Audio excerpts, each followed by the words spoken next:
Whatever triggers you is the doorway into your resources, is the doorway into, so to speak, your freedom.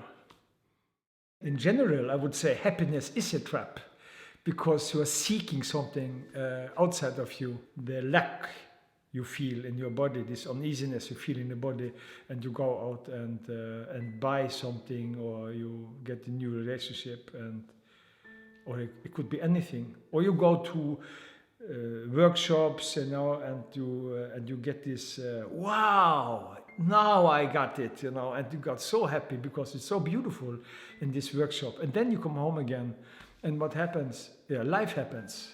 So then it's not so. What do I do now? You can't reach for happiness without also reaching for unhappiness. Life is like it is. So, and if I want to force happiness into it, I will also have to invite uneasiness into it. A lot of things we are doing, maybe most of the things we are doing, we are trying to get rid of it. Could be anything. Could be shopping, could be working, could be, manipulated with substance, judging others, judging ourselves, in order not to feel uneasy. You're lashing out, that's how we get angry. There's a small thing, you come from work, and you are coming into the kitchen, and the children, maybe they didn't do homework, or they didn't clean up the room, small things. And then you freak out, you lash out, you get really, really angry, or you get manipulative, or you're irritated. It could be your wife, you meet your wife in the door, you come in, and she says, or she don't says something, that you expect from her, and you freak out. You get irritated or angry, or for some, even violence comes in here. So that's one thing to put it out. So the reason why I am uneasy, it's you. It's you. And then you just shut up. You shut off. I don't want to apologize. I in my right. So there's no consciousness around this energy in the body. So you keep on telling the story that you have the right to behave like this.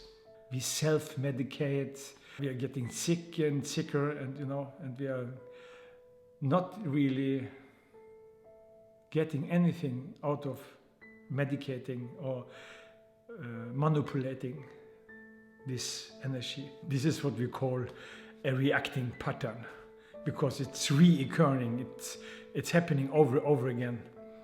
And it's not giving you what you need, because what we want really is intimacy, closeness, to be seen, to be together. Trying to get rid of this sensation in the body, that's the opposite.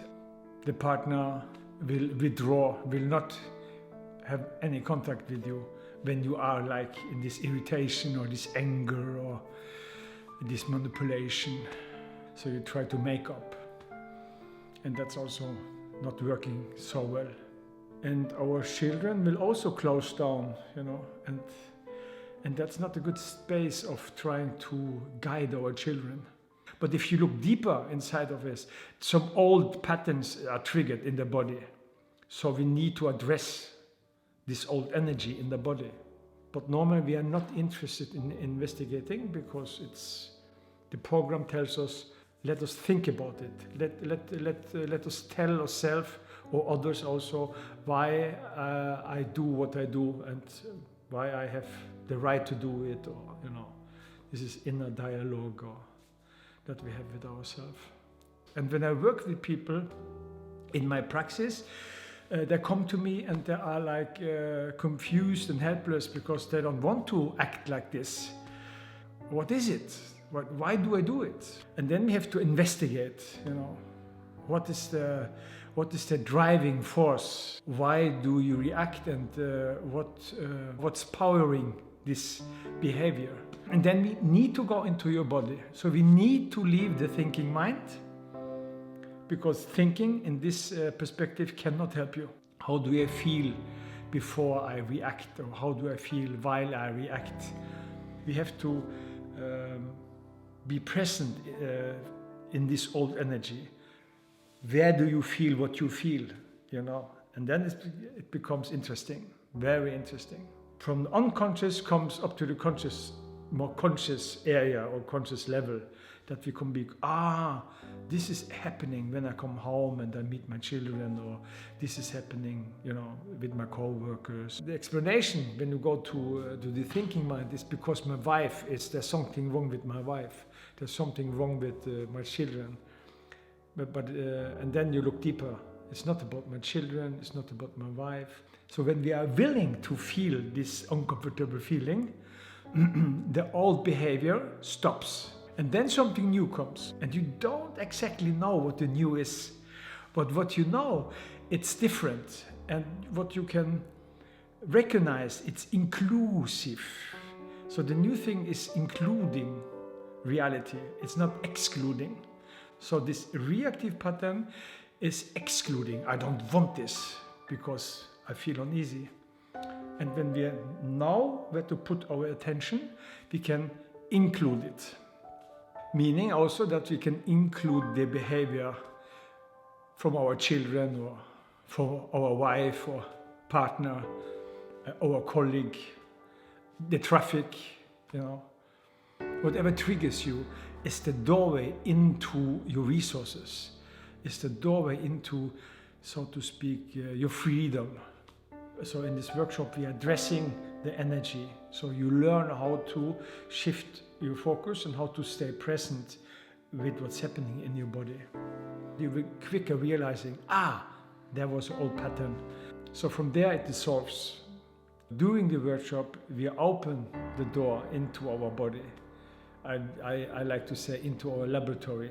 So we go in and investigate together, supporting each other in this men's group to investigate together and look into deeper, you know, what's driving these patterns or this behavior. This workshop is about integration in daily life. That's the most important thing. It has to work in your daily life. Like kitchen sink, you know, with your wife, with your daughter, you know, with your children, with traffic, with your co-workers. Instead of trying to manipulate the life so it fits you, you'll be more and more able to stay present with life as it is, not trying to manipulate it.